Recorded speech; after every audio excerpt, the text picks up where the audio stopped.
Quando si pensa di acquistare un'imbarcazione, si resta attratti da quelle più belle, oppure da quelle più veloci. When you think of buying a boat, you are usually drawn to the most beautiful or the fastest, or even those from the most imaginative designers. But then most people don't actually buy any of these boats because reason prevails and they choose a boat that has some of these features and perhaps an advantageous price.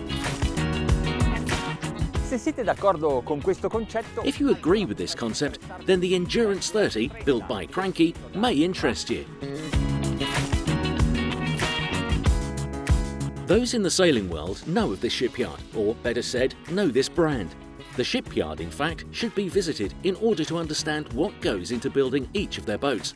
From processes that have no equal in all of the nautical field come quality products at a competitive price. To this, we add their enormous experience and expertise, and the result is models appreciated and sold on all continents.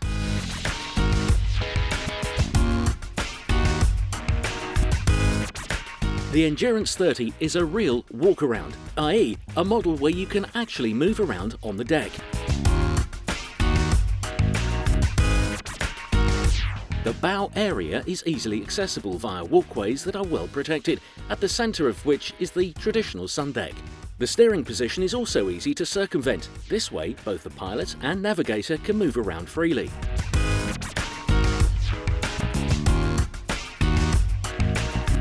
Doesn't this kitchen make you want to have a picnic on the sea? In front of it, there's a sofa, and you can add a table and seat up to 4 people by pulling out a seat.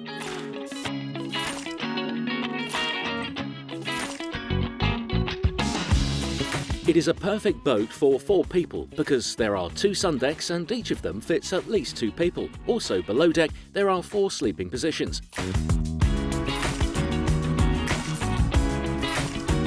At the bow, a double bed is attained by combining the 2 sofas arranged in a V, and under the cockpit there is another bed for 2.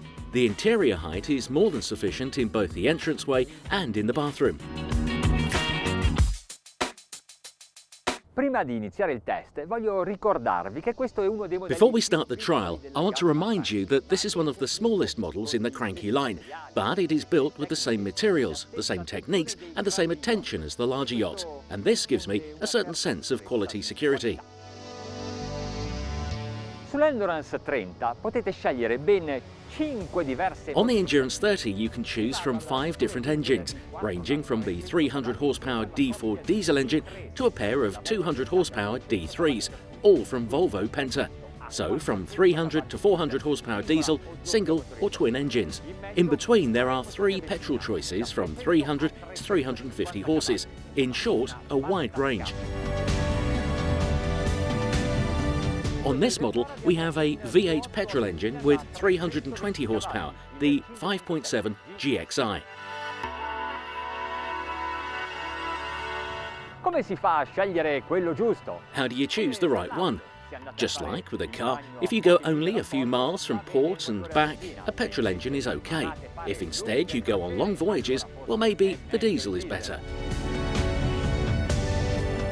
Un pilota partirebbe così. A pilot would start like this. 1, 2, 3, 4 seconds, and we are planing. The revolutions rise quickly, as does the speedometer. We are at 5,000 RPM and at a speed of... Oh, no, wait a minute. We don't drive like this.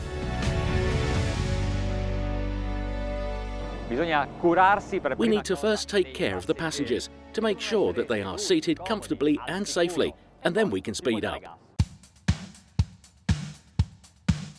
If I lower the trim and reduce the speed, I can find the minimum planing speed, about 10.5 knots.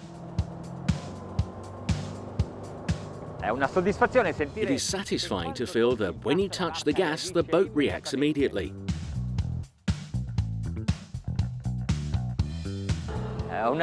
It is a splendid day here in the North Adriatic Sea, even if it is a bit cold. Sailing in the winter is nevertheless beautiful, and even more so with a boat like this. It is very enjoyable. 3,400 RPM, 20 knots as a cruising speed is not bad. Il fatto è che questi 8 cilindri a V The fact is, when this V8 receives a bit more gas, it becomes even aggressive, and you can feel it roar.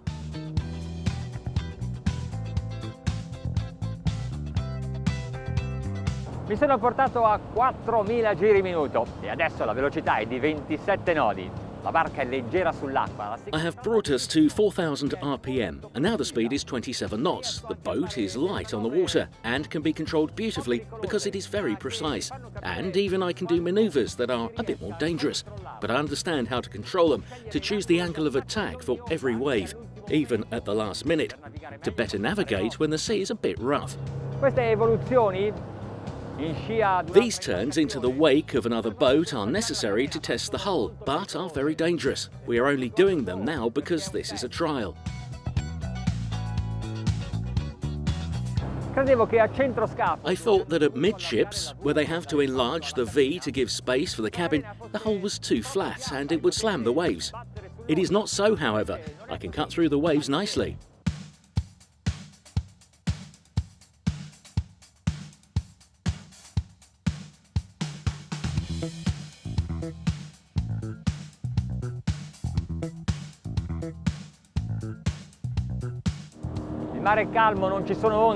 The sea is calm, there are no waves, so I can increase the trim and go full throttle.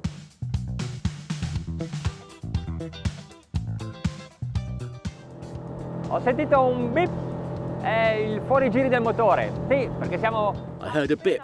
It was the engine's overspeed, because we are just at 5,000 RPM and the speed is 35.5 knots, and this is the maximum performance for the Endurance 30, at least with this type of engine.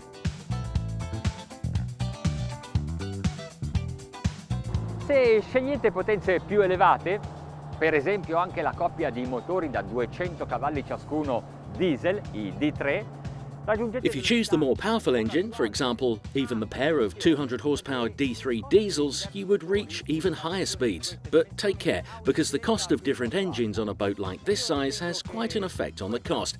I believe that this is the best configuration. For me, it's just right.